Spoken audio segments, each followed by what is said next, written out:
Hello mga suki! So for today's video, gagawa tayo ng flag ng Canada.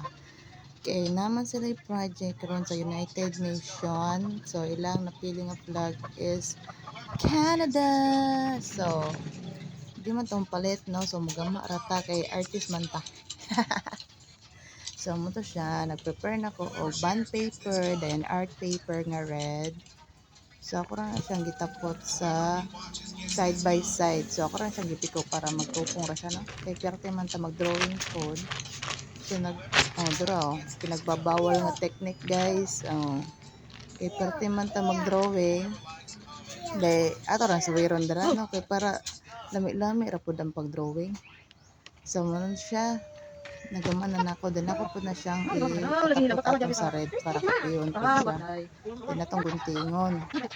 So, kung magkunting ato ng ipatapot na pod. So, pagpatapot, tsare, nagsalami kaya na. Pag professional man ang gama, tsar. So, ato na ganan din ako po siyang ipataas kay para magtupong-tong sa tigas. Din ako nang gibutangan ng stick.